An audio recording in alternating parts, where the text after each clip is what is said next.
معراج کی بات کرنے کا تو اب وقت آیا ہے، اس لیے کہ معراج کا سارا واقعہ تو مسجد اقصیٰ کے گرد گھومتا ہے۔ سبحان الذی اسریٰ بعبدہ لیلا من المسجد الحرام الی المسجد الاقصیٰ۔ حضور نے معراج کی رات مسجد اقصیٰ میں نماز پڑھائی تھی، اور ایک بار پھر سے طیبہ سے فلسطین میں آ، راستہ دیکھتی ہے پھر مسجد اقصیٰ تیرا۔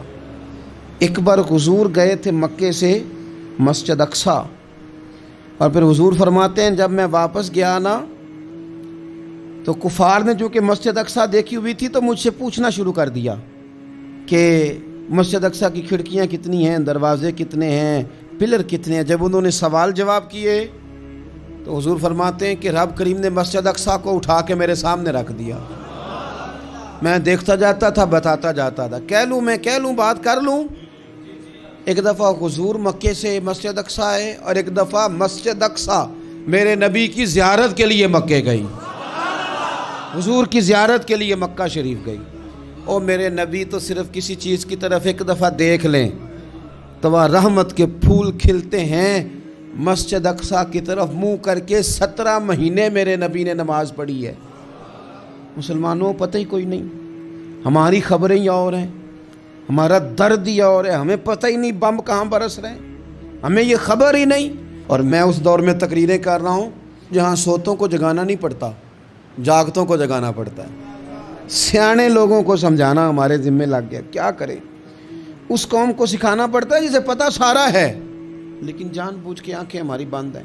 یہ مولوی کو بات کرتا تو لوگ کہتے دیکھو مولوی گالی دیتا ہے، لیکن اگر قائد اعظم محمد علی جناح کہے کہ اسرائیل امریکہ کی ناجائز اولاد ہے تو پھر تو تمہیں ہضم کر لینا چاہیے نا، پھر تو لیبرل کو بھی ہضم ہونا چاہیے نا کہ قائد اعظم نے کہا ہے، اور اس ناجائز بچے کو تم نے اتنی طاقتیں دے دی کہ وہ مسلمانوں کے قبلہ اول میں نماز پڑھنے والوں کو بھی نہ بخشے۔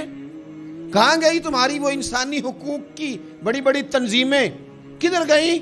اور میرا پاکستانی میڈیا سے بھی سوال ہے، چند دن پہلے سیالکوٹ میں ایک واقعہ ہوا، ناانصافی ہو گئی جی، ناانصافی ہو گئی جی ایک بی بی کے ساتھ۔ ہر بندے نے شور مچایا، بڑے بڑے طوفان اٹھتے ہیں، کیوں ہوا جی کیوں ہوا؟ تو مسجد اقصیٰ کی توہین ہو گئی تو پھر طوفان کیوں نہیں اٹھا؟ ٹاک شو کیوں نہیں ہوئے؟ بحثیں کیوں نہیں ہوئی؟ میں اس موم بتی مافیا کا کیا کروں؟ ان لبرل لوگوں کا کیا کروں؟ ان کے سپورٹروں ووٹروں کا کیا کروں؟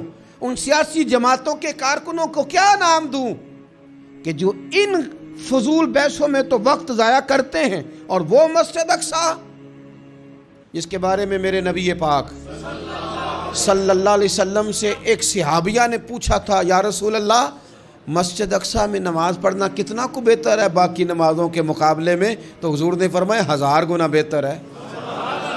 بی بی عرض کرنے لگی سونیا میں جا تو نہیں سکتی، دل بڑا کرتا ہے۔